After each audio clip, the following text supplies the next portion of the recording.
Asuma argifuni hordoftoota fi kabajamtoota chaanaalii koo akkam jirtan ni ga'e baga jiraatanii warri haaraa dhuftan anaa dhufuu warri mootuu duraan maatii turtan baga walitti deebinee jecha har'a warri ishee diimtuu san hin tuqin jechuudha. Ishee diimtuu san tuqaatee takkuudhaati maatii ta'a sabiskaabii godhanna. Har'a wanni qabadhee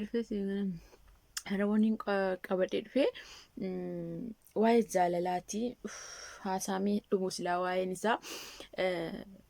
Duraan dursee mucayyoo wayii akka waan hiriyaa isheetiin gargar baatee boossee viidiyoo wayii hiriyaa isheetti ergitee akka waan hiriyaan ishee viidiyoo san jala gadi baasee namoonni baay'een viidiyoo san walii gad oofee maal jedha viidiyoo san qofaa amma isinii godhaa jechuudha. Otoo viidiyoo san hin godhin garuu maal jechuun barbaada shamarran kokkolfaniitu na aarsa jechuudha. Shamarran kokkolfan dhugaa isiniin jedhaati shamarran baay'een ni kolfanii sheerii godhanii laayikii koomentii laayikii kan laayikii kofaltu san godhanii sheer godhanii irratti kolfanii maal nama jaalatee mo'amne jira mo'atamne jira nama jaalaaf jedheen boonyetu jira dhuguma jaalala keessa jiraatteen boossa yeroo sanatti jechuudha. Nama gaafa jaalattee dhabde sanatti waan gootu wannaadha. Ana itti viidiyoo mucayyoo boossuu laalaati. ከዛ ደግሞ ዴቢያንስ ያዳን ከና ይችላል እና ልትበቀኝ ነው ያልከት እኔ እንኳን አንተንና ማንንም የመበቀልበት አንጀት የለኝም። ግን እንደፈለግ እንዳሰብከው መሆን ትችላለህ። እኔ ግን እንደዛ አላሰብኩም ነበር። ግን ሁላችንም ስራችን ይሰጠናል።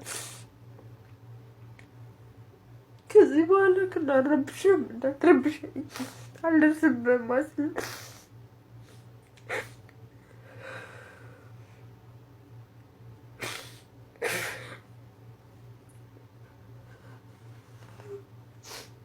አንተ ለእኔ እንደዛ ስለነበር የምታስበው ልክ እንዳንተ ነው የማስብ ነው ይመስል። ግን እኔ መቼም አላደርገውም። መቼም ማደርገው ድሮ ነበር እንደዚህ ማደርገው። ግን እኔ ይሄን ነገር መቼም አላስበውም። ለማንም ሰው መጥፎ አስቤ አላውቅም። ከዚህ በኋላ ግን አንተ ለሰው ጥሩ ማሰብ ልመድ እሺ።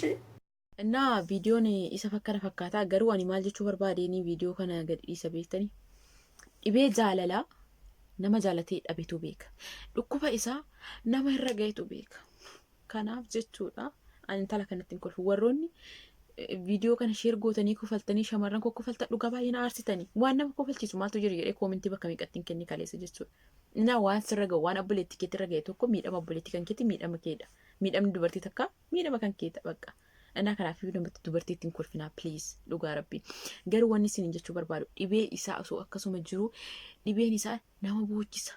Nama dubbadhu nama godha. Callis godhu gaafa jaalattee dhabde gaafa bakka namni ati jaalatu sitti jijjiirame. Garuu kana durallee isiniin jedhee jira.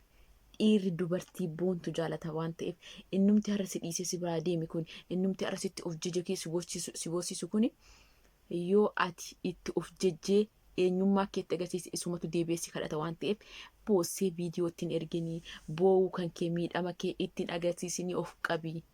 Boossee viidiyoo itti ergite taanaan kan wanni iccitii kan kee baase miidiyaarra oofa waan ta'eef jechuudha. Innaa intalli kan boosse intala amaaraati afaan amaariffaatiin dubbachuun qabdu ture garuu shamarran keenyas baay'een isaanii viidiyoo akkanaa kana injira waan ta'eef bu'anii shamarran keenyas injira waan ta'eef garuu fakkeenyuma kana fudhadhee dubbachuun barbaade maal jechuu barbaadeen walumaa galatti dhiiratti hin boo'inaa shamarran jechuudha. Viidiyoo kanarraa argaa dhiirri ati boossee akkas taanaan viidiyoo kan kee walumaa gad ofee sheer maalii godhee addunyaan argaa jechuudha. Iccitii kan kee boossee itti ergee taananii dhiiraatti boo'anii si malee jiraachuu hin danda'u si malee maalii ta'uu hin danda'u si malee maalii ta'uu hin danda'u jechuun of tuffachiisu malee inni garaa laafee siif hin deebi'u. Kanaafiyyuu ati eenyummaa keetti agarsiisi inni deemee miti karaa nagaa jedhi qaxiree haa deemu of qabi bakka yeroo sanatti jechuudha. Nam beeka dhibeessa nama ofii of nama qabsiisu dubbadhu si godhaafaas nyaata bakka jechuun waan jaalala bakka onnee dhugaa qulqulluu dhugaadhaan waan jaalattuuf dhugaan keessa kee waan jiruuf bakka nama san boriif abdattee yeroo dhabdu baay'ee si cinqa waan ta'eef nam beeka bakka miira isaa baay'een beeka garuu of qabuu qabda. Bakka yeroo sanatti of qabuu qabna jechuudha nuti shamarran. Dhiirri gaafa atiin of qabdee maal jedhu ofii isaayyuu ofiisaa deebi'a jechuudha. Dhugaa isin jedha ofiisaa deebi'a. Innaa waan hundaaf immoo shamarran jechuudha. Shamarran jechuudha dhugaa isin jedhaati yeroo shamarran boossee argite miidhamtee argattu kolfitanii sheer gootanii maal dhiisaa dhugaa. Amma ijoolleen keenya kaleessa nama meeqatu sheer godhe. Ani bakka meeqattiin iyyuu koomentii kenne aarii waan nama kofalchiisu maaltu jira jedhe. Innaa sirra hin ga'u istinatti sirra hin ga'u wanni akkanaa kun miidhamni obboleettii kan kootii dubartii takka miidhama kan kootiin jettu akka waan baqaachuun jaalalli dhugaa nama boossisa. Yeroo sanatti miira keessa jirtu hin beektu dhuguma boosseetti erguu dandeessa. Ani namatti hin kolfu an jaalalaaf jedhee boo'ee beeka. Boo'ee nama jaaladhutti rikoordii ergee beeka. Dhugaa isiniin jedhaati. Sababni isaa onnee qulqulluutu na boochisaa jira yeroo sanatti. Dhugaatu na boochisaa jira yeroo sanatti. Yeroo sanatti waan gootee dhiistu hin beektu. Sababni isaa jaalala keessa jira bakka nama jaalattu dhabaa jirta.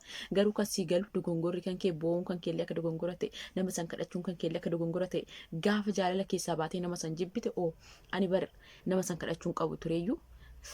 An nama san kotti boo'uun qabu tureeyyuu nama san of tuffachiisuu hin qabu tureeyyuu kan jettee ofitti aartu gaafa jaalala nama san keessaa baate malee yeroo jaalala san keessa jirtutti waa baay'ee jetta. Boosseellee rikoordii itti ergitaa, boosseellee viidiyoo waraabdee itti ergitaa waa baay'ee goota.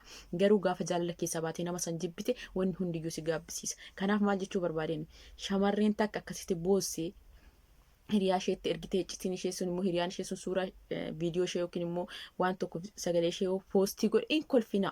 Waanuma ni eenyumti shamarran kamiyyuu gootudha kun gaafa jaalala keessa jirtu dhugaa isin jedhaati. Jaalalli jaamadha. Ijaan qabu yeroo san keessatti yeroo jaalala keessa jirtanitti waan nama gootee dhiistu hin beektu. Jaamaa beektani jaamaan gara deemu beekaa amma ija kana qabumti gara deemu beekaa hunde soo bakka tokkuma jechuudha. Ani miira isaa waanan beekuuf nama jaalatee dhabeetti illee hin kolfu. Nama jaalatee dhabee boottis hin kolfu. Ani garuu wanti sun gorsoo jiraate hanga feetan jaalattanii dhabdaniyyuu of qabaatii bakka of qabaa malee boossanii maal viidiyoo abbaa nama jaalata sanitti hin erginaa jedhee isinan gorsa. Garuu jaalalli akkana nama hin godhu. Maaltu akkana ishee godhaaf jaalalaa jettee boochii dhiiraa jettee boossi jedhee nama jeetiin godhu. Sababni isaa miira isaa waanan beekuufi jechuudha. Shamarran takka warroon akkanaan xiixxiixxi jettanii namatti kofaltan jechuudha. Shamarran akka keetitti kofaltu. Nama qadne ganaaf tura ani baay'ee kana caala haasa'uun barbaadu. Baay'ee.